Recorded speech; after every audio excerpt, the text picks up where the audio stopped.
The Graft. Noun, to work hard. Hi guys, and welcome to another episode of The Graft. I am Jess. And I am Mark. And we're really excited to be back. We took a little break and had to get our heads down with a few things, but we're back and ready to have some good conversation with you guys. What we're going to be talking about in this episode is really about your one thing. Like, how do you focus on the most important thing that you have to do when you've literally got so many things to do? Like, how do you choose? How do you figure out which one you do first? And then how do you work through that, right? So that's kind of what we want to talk through today. So Mark, in terms of the one thing, you probably had so much experience with this like over the years, but how do you, when you've got so much to do, which is basically every day of your life, how are you going about identifying what the most important thing is that you've got to do on your list? I think everyone's different. Firstly, you're asking me directly, so I'll give you my opinion, and then I'm sure you might have it slightly different. But I think over the years, I used to work to a bit of a to-do list. That's how I used to do it, and then my one thing would be in there. So I used to list everything that I wanted to achieve and everything that I needed to do task-wise. And then basically try and get that list down to as low as I possibly could on every single day that I was there, and I would cherry pick the items on there that I believe were most important. So that's how I used to do it. And I think you get more skilled as you go through it. I think it's something that you learn yourself to a point. However, a to-do list isn't really a tool, is it? It's it's something that allows you to kind of, as I said earlier, cherry pick a little bit. So for me, I think it's what tool you're using. I think it's very difficult to do it by yourself. I think it's very difficult to do it without accountability on top. So for me, it's on the tool. Now, I think it needs to be goal driven rather than a to-do list. All right. I think the problem that I found with to-do lists is that you can end up doing the items that you're excited about, that you enjoy, that potentially won't actually drive your business or your personal life forward as quickly as if you decided to do a different task that was bigger or more complicated, or time-wise, you just, how do I find, some tasks and projects that we need to do. I mean, that's partly why our graft has been delayed. I'll put my hand up. It's been me, because I've been focused on a particular project, so I had to do that. But it was my one thing, so I had to, and it was a project that I knew was going to take me days and days and days and days and days of solid focus without really doing anything else. So I think that's why I'm happy to go into the tool, but that's a summary anyway. I don't want to go speak for the next half an hour, so I probably could. It's one of those topics that you probably could. I think what I've noticed in my life is that, or what I've been in a habit of doing, is like writing out a list of everything that I need to do, and then trying to do what I think are the smaller tasks first. Yeah. Like, because I'll get through a lot more if I just get the smaller ones done. So there's a habit of like, oh, let me quickly call this person, or let me quickly reply to this email, let me da. But like what you said, it was so true, in that those are all the things that are not necessarily pushing your business forward. And we have this way of thinking that needs to be done first because it's easier, when actually you need to be able to focus and dedicate a certain amount of time to what the most important thing is, so that you are moving forward and you are feeling like that progress is happening. So I guess it leads me on to my next question, which is really for us to talk about, like, how do you not get distracted? Because, like if you're doing something really, really important and your phone rings and you're like, oh, I don't know who that is, let me just answer it in case it's business, or, it's almost like you don't want to miss out on opportunities. So that might be one, but sometimes it might just be just a lack of discipline generally. Like, you're meant to be focusing doing this thing, but maybe because it's such a big thing, you kind of procrastinate around it as well. Because I also have had a habit of doing that. Like when it's so big, I'm like, I need to do this. And then every day, like nothing is being done. So I don't know. I think with distractions, it will be cool to discuss how do we go about making sure that we're not distracted and we're able to focus on the most important thing, our one thing. Being able to say no is probably the first start of distraction.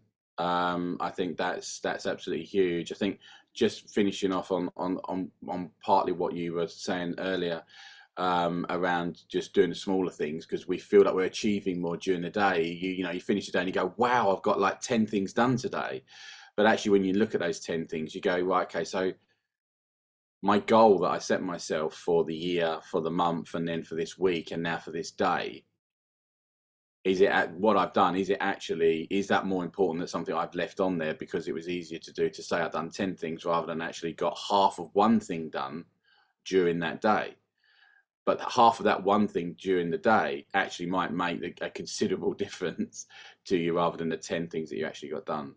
So I think it's so easy to, as I said earlier, to cherry pick, but actually it doesn't actually drive you forward, in whether it's personal or obviously business. In terms of distractions, I think it's actually the number one key element of it, actually. And as I said, saying no is part of it. And I suppose I always like to give an example. So, as we said earlier at the beginning of this podcast, I you know, for the last 2-3 weeks, I've literally kind of near enough locked myself away during the day, and I knew it was a big project, and I knew I had to say no to quite a few things, which wasn't easy, but I knew it had to be done.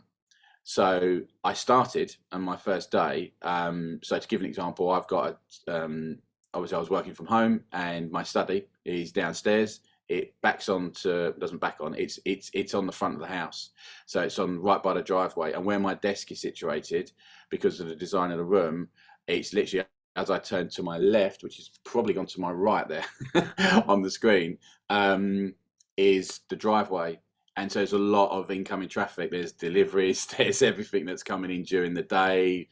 My wife might be dropping the kids off, coming back, dog walking, everything happens during the day. And even that, I felt, even for the first 24 to 48 hours, was distracting me to the point that I just could not raise a focus on it. And what I was doing was an element of writing as well. So I needed total like silence, really. So I made a really big decision at 4 o'clock on the Tuesday afternoon that I was going to rearrange my bedroom, because it backs onto the house, to the actual garden. It's very quiet. I can shut the door and like no one can come in, and I can't really hear anything. It's not ideal. Julianne, the wife, wasn't particularly happy with rearranging my bedroom, and a big office desk, to be honest. But I felt it was really, really important. It took me like 2-3 hours to move this thing, and I've got to say, the focus that I got from that, the environment that I created for myself, has made an unbelievable difference. Within 20, well, the first day I did it, I finished the day and went, wow. Honestly, with doing my other duties that I had before, to get done what I got done in that 24 hours, honestly, I reckon would have taken me 2 weeks. No, because I would have been trying to do it, Jess, inside like 10 minutes here, half an hour there, 20 minutes there, maybe if I'm lucky, an hour. But then how can you really focus on something that's really big and really important when you've got an hour? You just can't. So it just made an unbelievable difference. And then I've got to say, whilst that project has still been ongoing, and I certainly didn't get even a quarter of the project done in 24 hours, but I felt I was now on the journey, and I felt good about that. So my mindset changed, my mental state changed completely. I felt energized by it. And frankly, whether or not I'd got 10 things done, I knew it was the right thing to do. So yeah, I suppose hopefully that's just an example of how extreme sometimes you got to take it. Like, you know, even where are you in your environment, not just your environment of where I'm working, but your environment of people. You know, who's there going to distract you people wise in your day? Who's there who isn't backing what you're doing? You know, who's questioning you in the role that you're doing or the task that you're doing? You know, you need that positivity as well. So that would be a bit of a long answer for you, but hopefully gives a bit of context, I suppose. Yeah, it does. I think you raised a really good point, because sometimes you just need to change your environment. And like being someone that works from home quite a lot, sometimes I just need to change my environment. It depends on what I'm working on and what's going on. Like if you've got meetings and you've got this and you've got that, it's fine. But once you've got something really important you need to focus on, then it's so easy to get distracted. Like, what am I going to make for lunch? Or maybe I could just put the laundry out really quickly. Or maybe, do you know what I mean? Then you start doing things that just take up your day, and it's just so counterproductive. So I've started to go and work in the gym. You know, like they have these loungy areas that everyone's sort of sitting and focusing, and using it as a workspace away from home. Sometimes sitting in my local coffee shop, and it's just whatever environment gets the creativity going, basically. Then you just have to pick yourself up and move. So it's just like a really good point to just think about your environment. And if you're not doing your best work in the environment that you're currently in, then it may be time to change that. And when I say maybe time, it's time to change that. But yeah, so it's just like going on holiday, I feel like, as well. Sometimes just the fact that you're in a taxi to the airport or you're on the plane, you already feel relaxed. Like it's a completely change. Like when you change the environment, you already feel like, oh, the pressures are gone. Okay, like now I can start to, like you say, when your mindset shifts, then everything shifts about your attitude. So yeah, I think there's a lot to take from that and to learn from that. So I guess with everything that we've said, it might be fitting to just talk about how we stay committed to, like, how do we stay committed to doing our one thing, especially when obviously like you're working on this project, that project is now finished, maybe you've got a new one thing now. How are you just staying committed to, I guess, that discipline of whittling down what's the most important thing and then being able to do it? Like for me, I'll say that just in terms of the whittling down, because what we haven't necessarily spoken about that, what I physically do is write down a list of everything, like literally everything that I need to get done. And then I think about what's the most important thing, what's the one thing that if I do that makes everything else easier. And then I circle that thing or those things. But the purpose of the exercise is to get down to a point where it's one. Like I keep whittling it down until excuse me, I keep whittling it down until it's like, this is the one that I need to do right now. That's the focus today, is just that. So that's kind of how I physically whittle it down. And since I've started doing that, I've never looked back. It's a game changer for me because I'm usually juggling a lot of different projects at the same time. But how do we then stay committed to making sure that we do the one thing? And is that like on a daily basis? Is it a weekly basis? Is it project by project? How do you deal with that? Well, I think firstly, I think having knowing what the goal is, and then you can whittle down with all the elements that need to be done to hit that goal. I think that's kind of where you start, right? So I think I think the first part is the goal setting is really important. Once you've got the goal set, no matter what it is in your life, then you can actually then start to kind of work through the process that you just did there, right? And then I think sometimes we can overcomplicate by having a massive long list. It never really should be, and that's why, yeah, you can put it on a big list, but then you basically filter it out to create 3, 4, 5 things Yeah. that you just know are going to make the difference. And you know, if people listen to this and have never done that before, they will as you just said there, they'll never look back. It will make a fundamental difference to them. In terms of the commitment, I think that really the commitment is twofold. Obviously, it does depend how driven you are as a character, number one, and we can all say we're driven, but are you? Are you really driven? What are you prepared to do to, achieve that goal, no matter what it is? That's the first thing. But then second, I don't believe any high achiever out there can do it by themselves. I just don't think it's possible. You can think you're the greatest of all time, but it's very rare. I don't know that there's any live examples of someone that has just literally been a high achiever without help. Whether that's just an accountability partner, or whether they have a coach, whether that's a life coach, or whether that's a business coach, or whether it's a development coach. I think we hear about coaching a lot now. We certainly didn't about 10 years ago. I think it's a massively growing sector. And I hadn't had a coach in my entire career until 2019, towards the end of 2019, and I wasn't sure about it, to be honest. And I think, if I'm being true to myself at the moment, it's actually, I stopped having a coach about 6 months ago. And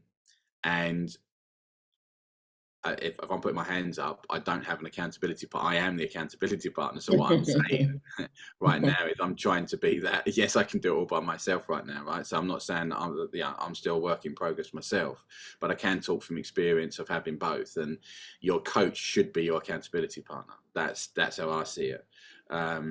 And it's something that I do want to address over the coming weeks and months, but I just don't think you can do it by yourself. I think having that commitment, you've got to have respect for the person that you're obviously speaking to is holding you account, but you've got to be ready and willing for that. You can't just say, yeah, I've got an accountability partner, and my wife calls me, and and then and I go through that, or whatever it is. If they're too close to you, I don't think they can hold you account. And how does that call go? Is it more of a chat, and how are you chatting, and you just get to a couple of answers and questions at the end? Or are they really genuinely holding you account, and are you prepared to take the criticism and everything else of not getting certain things done that you said you were going to? So I think that would be my answer to it. Okay, so how about you? So when we say staying committed, accountability partner is the thing for you to be able to stay committed to that. For me, I feel like, okay, so right now I don't have an accountability partner. I do have a coach in many different areas of my life, and I feel like it kind of more like a life coach. So I feel like it kind of encompasses everything, and keeps me focused on what are the most important things that I need to stay committed to. And for me, it kind of has to be on a weekly basis, in terms of, like you said, focusing on what the goal is, what I want to get out of this week, right? Then what kind of milestones do I need to hit throughout the week? And it is, me and my trusted little lists, but I'm one of those really geeky people that get a lot of satisfaction of like putting a line through something. So just to have things to do and be able to like cross it off and be like, yes. But also I've started to have this mindset over the last maybe 3 to 4 weeks, so not that long, of did I win today? Did I win the day? And that's kind of with me every day. So depending on what I get done and what wins I have, what progress, I'm like, yes, you know what, I've really won the day, and I feel really good about that. And when I don't win, it's just like, this is annoying. I don't want to feel like this. Tomorrow we go again. Do you know what I mean? We go again. We get the things done that we need to get done. We make sure we speak to the people we need to speak to. We do whatever the milestones are. So I think definitely the mindset piece, the consistency of checking yourself and my mindset. How am I approaching this day? How am I approaching this week? How is this week going to get me any closer to my goals? And look, it's not all the time you can think like that. It's not all the time you can be in that driven, as you said, space, and like, you've got all this stuff, all this energy to go and do that. But after you continue to have that sort of habit with yourself, it does become part of you, where you are thinking on a daily basis, like, have I won the day? So yeah, for me, like I say, I think it's a bit more maybe with myself, but daily, weekly, what's going on? Like, I think one of the most frustrating things can also be when there's so much going on that I don't feel like I'm moving. And I hope I've described that well enough. But sometimes there's so much going on, you're doing so many different things that because the movement is so tiny and incremental and everything, you just feel like you're not moving. And I hate that feeling. So for me, it's always a check for me to say, Jess, you're not doing the one thing. Like that feeling lets me know I'm almost stuck, so that feeling of being stuck means that I've stopped growing. I'm not moving in the direction that I need to move in. I think the word is progression. Yeah. I think when and look, we all know when we feel we're not quite progressing the way that we need to. And look, I think, I said this to you offline over the last week or so, but the real standout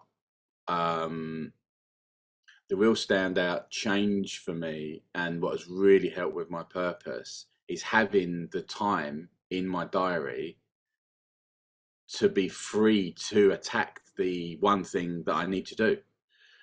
And when you're trying to, let's say, do a one thing around other reactional items or recurring weekly meetings or whatever that it is, it's already in your diary and you're working to a big project. Yeah.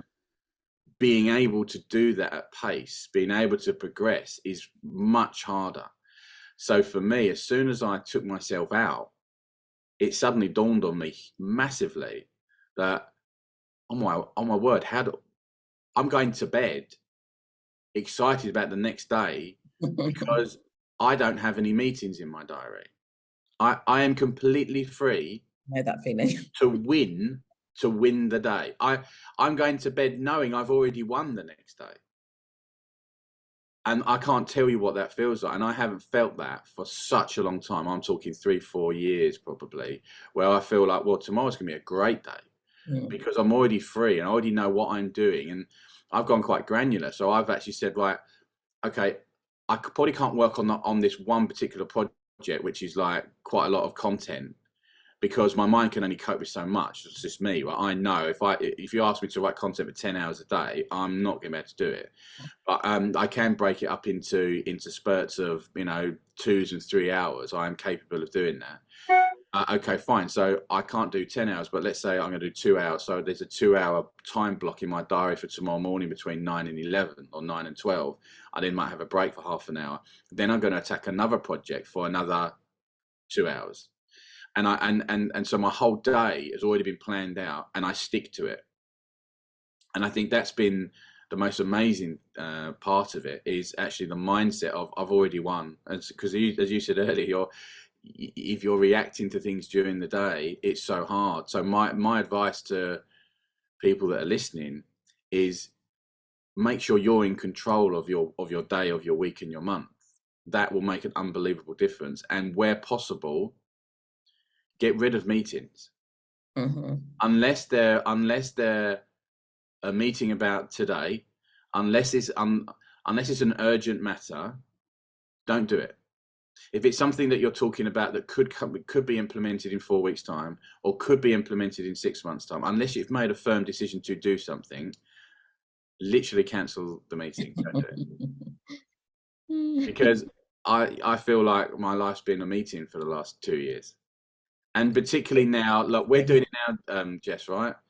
Because we're busy, where it's difficult for us to get together, right? Face to face. I'd love to do it, but I just don't have the time, and I know you don't. So, we're having to do this on Zoom. There's only so many Zoom meetings that we can do where we're fully engaged, and it's a great day, right? When I see I've got like, oh my God, I've got like 5 Zoom meetings today, it's really difficult. Now, some jobs you need to do it, right? But if you can control it, do it. Because you'll be so much more productive and you'll feel so much better about it. Agreed. Well, thank you. It's been really good to talk about these things. I think, look, we would encourage you guys to continue the conversation and continue the quest of finding out, like, what is your one thing right now, like today in your life? What's the most important thing that if you're able to do that thing, it will change, yourself or your business? That's really what the mindset needs to be when you decide to whittle down, what you need to be focusing on and putting your energy into. And anything else that doesn't fall into that can be done later. It honestly can be done later. And we are confident and hopeful that no one will die and it will be fine, So Focus on your one thing, whittle that down, and let it be a daily practice and habit for you, to make sure that you're focusing your energy in the right places. So thank you for listening to this episode, The Graft. And please do tune in to the next episode where we're going to be talking all things staying in your lane. Thank you so much, guys. Cheers, guys. Thank you so much for listening. If you have a question or would like to get involved with the discussion, then please leave a comment or email us at hey@thegraftpodcast.co.uk.